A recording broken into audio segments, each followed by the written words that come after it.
In the year 21 of the Solisario calendar, an unimaginable destruction was about to take place in the kingdom of Granwald. Soldiers held their position firmly, ready to attack in any minute. The last bastion of humanity were a handful of survivors gathered behind those tall and mighty walls. And beyond that walls were monsters that only heaven knew where it came from, marching towards the end of humanity. Soldiers who trampled reality underfoot and rallied themselves in the front gate with a feint of hope, knowing clearly what would happen to them. Under the rare blood moon were flying monsters with long tails, sharp claws and horrifying gaze. One of them, as they were advancing, gathered a golden energy between its widely opened mouth. Just when the monsters reached the wall, it breathes a powerful laser that pierced through the wall and wiped out the entire soldiers that took days to be gathered. And through the hole that the flying monster made, entered an army of monsters not only to destroy the kingdom but to extinct every last soul of humanity. An unavoidable fate that no one could stop. Inside the broken walls of the kingdom was a hospital where fallen soldiers and severely injured ones were rushed. Dozens of helpless soldiers were lined up and even it was drastically full, more injured people kept coming, aside from the soldiers in the front line. One by one, this healer demanded to bring the wounded citizens to him, in order to be saved. Without even asking what kind of injuries they had, as long as it was within his healing magic, every wounded person would be saved. In the middle of treating a wounded citizen, a soldier came screaming for the healer's name. It caught his attention that he looked over his shoulder, just to recognize the general of the war who had his hand cut off. The wound was already wrapped by a bandage, yet it didn't stop it from getting him weaker every second. Will, who was the healer in the front line and the name of the protagonist, asked the soldier to lay the general in front of him, while the soldier kept on asking if he could save the general. Placing his hand on his chest, he raised his voice as he told him that he would definitely save him. That's why he stayed though most of the people had already been evacuated. He used an advanced healing power to heal the general that cost him massive energy that gathered around them. By looking at it, he didn't care if he might use up all of his mana. Regenerated from the cut-off arm of the general that was sealed by the bandage, a new arm emerged as if it grew naturally on its own. And finally, the general came back to his senses. Everyone was celebrating and acknowledged the advanced healing capability of Will, that even a cut-off part of a human wasn't impossible for him. Will was relieved to see that the general had finally recovered, having a small hope that the victory of humanity against those monsters was just around the corner. Unfortunately, it was quite the opposite. Displeased fueled the general to smack Will on the face. Shock froze his face, wondering why the general that he saved from the brink of death smacked him on the face.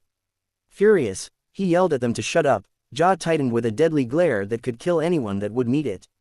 He didn't hesitate to draw his sword, out of his unexplainable anger, which left Will with scrambled words in his thoughts, stoned in where he stood. Before he could realize it, the general had already attacked him, stabbing the tip of his sword in his chest, with no one to stop him but only scared people watching where his anger would lead him.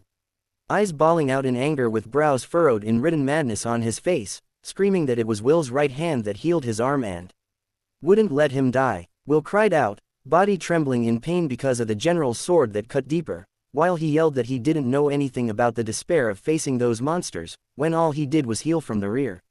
An eerie tension loomed between them as their eyes stared back at each other. Just when the general thought that he was done for it, Will healed his arm, which he didn't want to in the first place. His loud voice banged on every eardrum that could hear his words, that everyone didn't want to fight anymore. They just wanted to disappear painlessly. Those words stiffened his face, only his eyes were moving to gaze at everyone.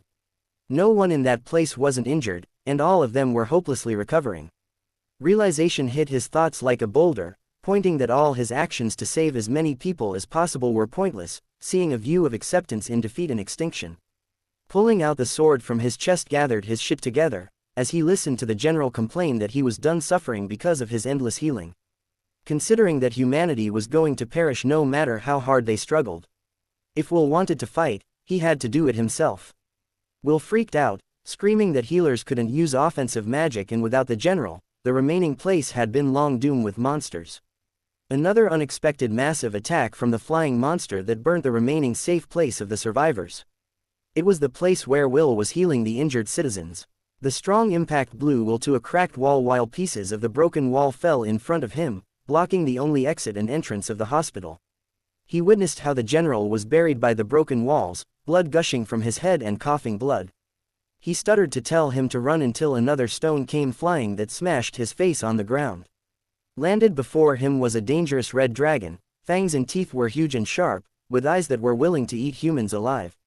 Seeing it with his bare eyes made him realize what kind of monsters that the people he healed were fighting.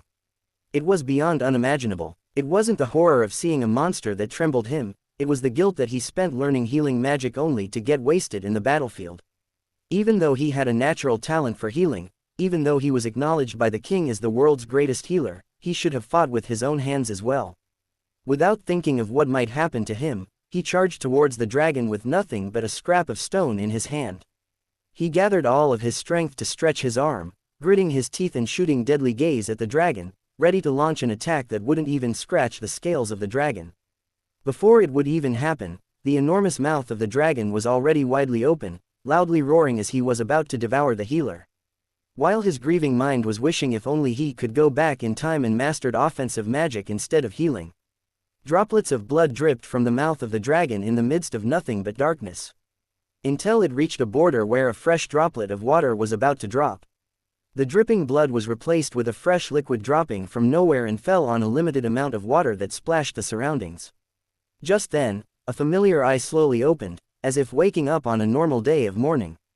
In a room he recognized, he found himself sitting up, wondering how he ended up on a bed.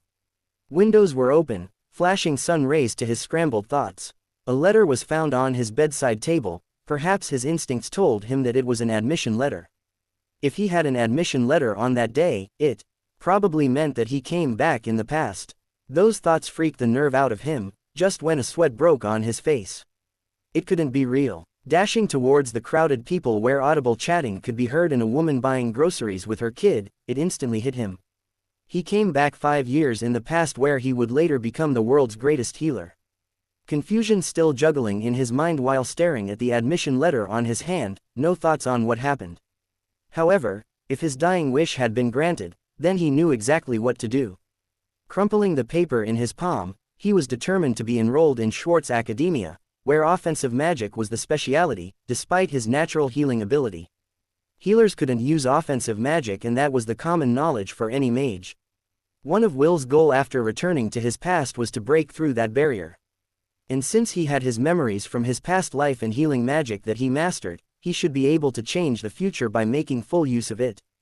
In order to do that, the first thing must come first. He must be enrolled in Schwarz Academy, the world's best academy for learning offensive magic. Schwarz's superior education is said to develop anyone into a first-rate offensive mage. Including the person that he met in his past life was also from Schwarz. Nevertheless, their methods were closely guarded secrets that could only be learned, and not to mention that there were no cases of a healer enrolling in the said academy. That alone scrambled his starting point. Well, maybe money would help. Since Schwarz developed a first-rate offensive mage, therefore, nobles sometimes used their wealth to force their untalented children in. Now that he had considered that idea, he just wished that he could have brought enough money from his previous life. Though it would be useless in the face of humanity's extinction. Just when he was hooked up on figuring a way, a girl appeared that stole his attention, relieved to see that he was awake. Long brownish hair with amber eyes, flashing a charming smile, stood in front of the open door. It was her sister. Stunned in disbelief, he forgot that he came back from the past where his sister was still alive. Spaced out for a long moment, his sister asked if his stomach hurt him.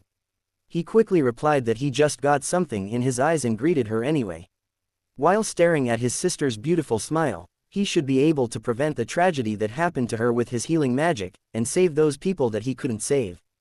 That's it. Just by recalling how to save people that he couldn't in his past life ring a bell in his ears. Because of this, he sincerely thanked his sister since he finally came up with a solution.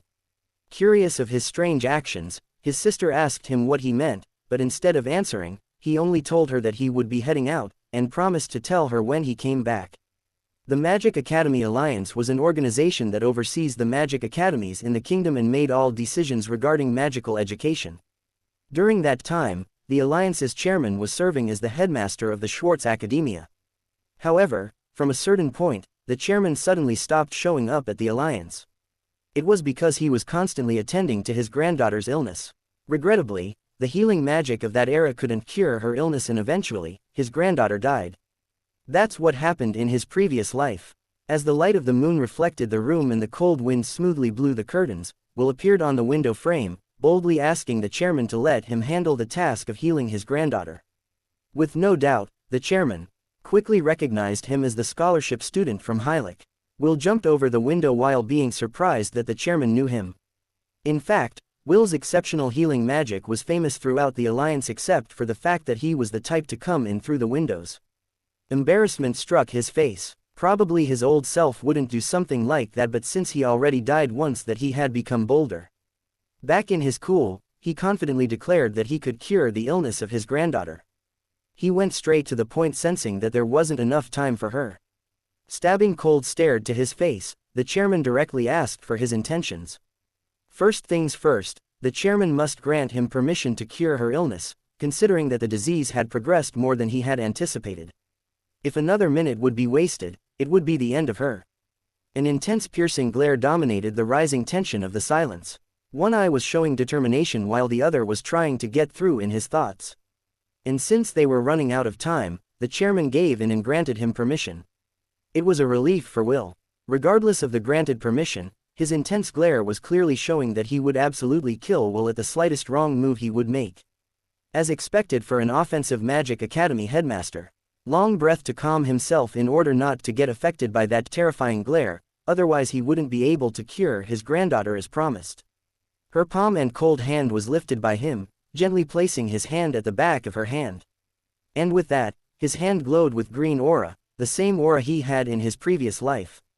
Since returning in the past, his magical power had drastically decreased. However, he still remembered the healing magic formulas that he had mastered. Originally, the treatment for the chairman's granddaughter's disease, which they called Zora disease, was developed 2 years from that day. But with Will's current abilities, he could absolutely cure her illness in no time. Just as finishing the treatment, her eyelids slowly lifted and her gaze quickly landed to Will, who was sitting on her right. While her hand was still gently held by him, Will softly reminded her that her stamina was low despite that she had already recovered, flashing a heart-catching smile on his face. Her face burnt in embarrassment, lips parted in surprise, and her heart just bounced in her chest. It seemed that it had been ages since she saw a charming smile like Will had. Instinctively, she pulled her hand, rolled to the other side while covering her face, while Will was left puzzled. Seeing how she had blushed, the chairman seriously asked her granddaughter, Marie, if she was truly okay.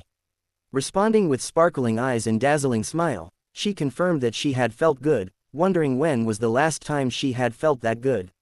Tears were held back on the corners of his eyes, seeing Marie hold her most angelic smile. It was a positive sign that she had fully recovered. After the treatment, the chairman and Will proceeded to the living room, where the chairman wholeheartedly thanked Will for curing his granddaughter. He also proposed that he would do anything he could if there was something he wanted to ask. Precisely, it wasn't a difficult request. Since Will's healing magic was a top class and there's nothing left for him to learn, he requested to be enrolled in the Schwarz Academy. Since the authority of the chairman still existed in that very day, he stood and shook hands with Will, a sign of approving his enrollment in the Schwarz Academy. On the other side of the coin, a person with deep blue hair, leveled to his shoulders, sat on a classical wooden chair, in a room surrounded by tons of books. That person went through some documents and books until he ended up on a certain file. A mischievous smile engraved in his face as he thought that a healer could even keep up with Schwartz's curriculum. A pampered healer to be exact, and he was staring at Will's personal documents.